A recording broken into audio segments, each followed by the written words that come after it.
Government బడి ఈ అంతంపేట గ్రామంలో ఏ అక్షరం ముక్క రాని నాడు 60 సంవత్సరాల కిందనే నా మిమ్మల్ని అందరినీ కన్నా పెద్దలు మా తాతలు ఆనాడే నేను ఎట్టి చేసి జీతాలు ఉన్నదేమో కానీ నా కడుపులో పుట్టిన కొడుకు అద్భుతంగా చదువుకోవాలి, నా కొడుకులకు చదువు కావాలి నా బిడ్డలకని ఆనాడే ఈ అంతంపేట గ్రామంలో హై స్కూల్ చిన్న స్కూల్ కట్టిరే. ఆ స్కూల్లో చదువుకున్నా మీ కడుపులో పుట్టిన కొడుకులందరూ అందులోనే చదువుకోరు కదా. 10, 15, 12 చదివి ప్రైవేట్ గవర్నమెంట్ ఉద్యోగాలు చేస్తున్నారు కదా.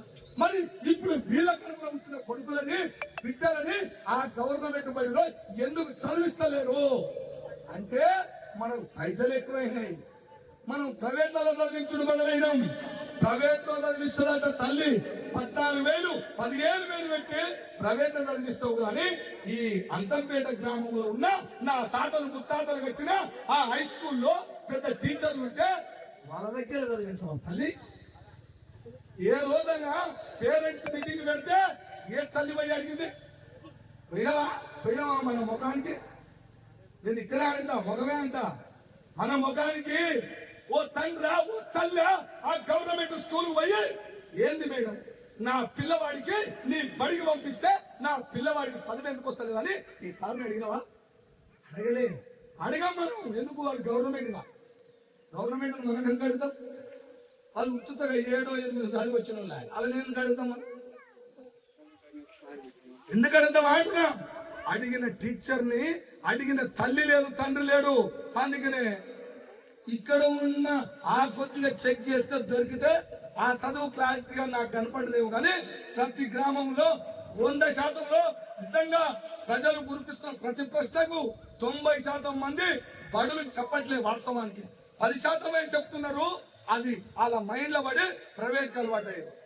నేనేమంటున్నా, తెల్లవారుజామున లేచి 5 గంటలకే లేచి కోడిగుడ్డు ఫ్రై చేసి టిఫిన్లు పెట్టి బుట్ట పెట్టి నిలబడిది పెట్టి ఆకిలి సామిదళ్ళకు ముందుగా లేచి ఇదురంతో మనం బడికి పంపిస్తాం కమ్మా. బస్ ఎక్కి వచ్చిందమ్మో నా అమ్మలో లేవే లేదండి బస్ వచ్చింది స్కూల్ వ్యాన్ వచ్చింది తిందిలే అమ్మ పోదులే అని లేపుతావుగా.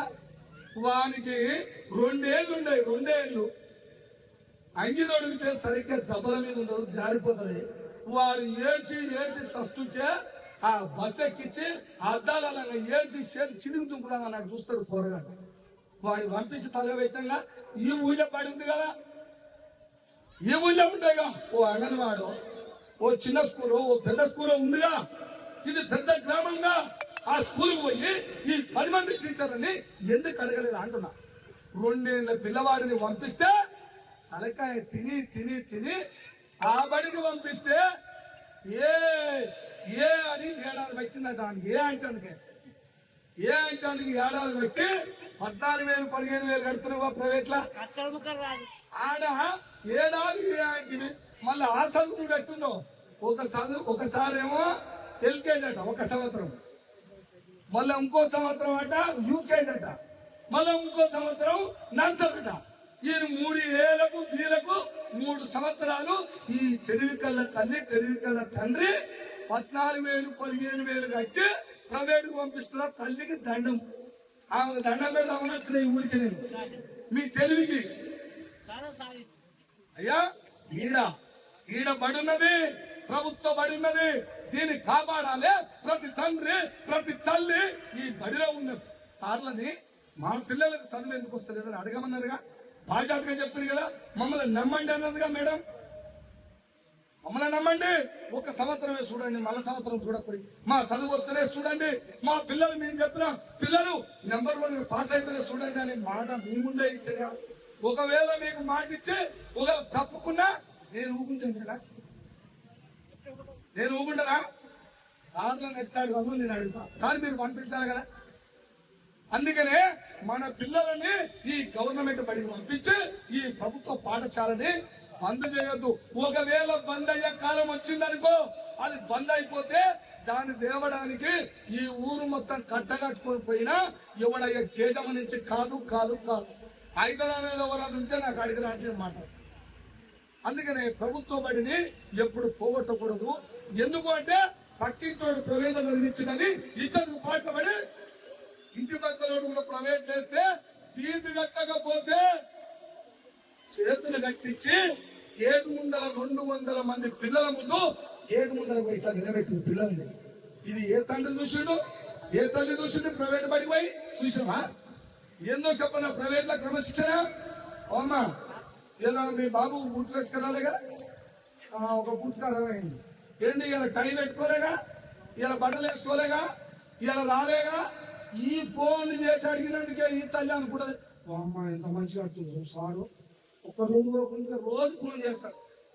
ఈడ ఏ రాదు, ఈడ గవర్నమెంట్ జీవో లెక్క వస్తారు కదా, ఈ బడిలో అడిగి రాదు, తెల్లారి గంట పోయి అడిగి రాదు, 5 గంటలకు లేచి చేస్తావుగా, 9 గంటలకు పోరా, వారానికి ఒకసారి పోయి అడగొచ్చుగా, ఊళ్ళో 2 గంటలకు కూర్చొని రాదు పెద్దలు పోయి.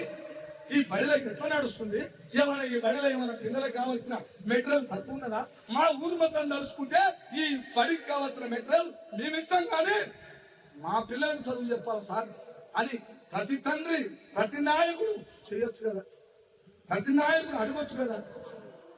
అందుకనే పెద్దలని అంతంపేట గ్రామ ప్రజలందరికీ పెద్దలకి వివిధ పార్టీలలో ఉన్న పార్టీలతో సంబంధం లేదు నాయ, నేను పార్టీల జోలుకొని 3 పార్టీలు నాయ సొంతం, అవి కబ్జా చేసి పట్టా చేసుకోలేదు కానీ అవి తర్వాత మాట్లాడతాయి. కానీ ఆ 3 పార్టీల్లో 12 పార్టీలలో ఉన్న ప్రతి తండ్రి పాదాలకు దండం పెట్టి చెప్తున్నా, ఈ బడిని బంద్ కాకుండా చూడండి. అది మీరు చేయాల్సిన మొట్టమొదటి పని, అది చేయమని అడుగుతున్నా. లెక్కలన్నీ రాసుకునే పోతున్నా, తెలుసుకునే పోతున్నా. తర్వాత ఉంటది లెక్కలు చేయడం తప్పితే నేను చెప్తా, ఎవరికి ఏమనుకోను. మంచిగా అండి నీ పాదాలకు దండం పెట్టి నువ్వు అని నేను చెప్తా. ఇదే నా పని, ప్రభుత్వ బడిని కాపాడాలని చెప్తున్నా. ఇక్కడ ఉన్న టీచర్లు కూడా సార్ మీ మీద నమ్మకంతో మా ఊరు ప్రజలందరూ ప్రతి పిల్లవాడిని మీ బడికి పంపిస్తారు. మీ నమ్మకంతో మీరు మాత్రం మా పిల్లలకి అతి అద్భుతమైన ఇంగ్లీష్ కావచ్చు, హిందీ కావచ్చు, సర్వం విద్యా బోధన మీ నుంచి అతి అద్భుతంగా అందించి ఈ సంవత్సరం చూస్తే వచ్చే సంవత్సరం మీరు చెప్పకుండా ఆటోమేటిక్ ప్రజలందరూ ఇక్కడే ఉనబడికే పంపుతారని మీ మీద నమ్మకంతో వీళ్ళందరికీ భరోసా ఇస్తున్నాం. తల్లిదండ్రులు కూడా భరోసా తీసుకొని పంపించాలని కోరుతున్నాం.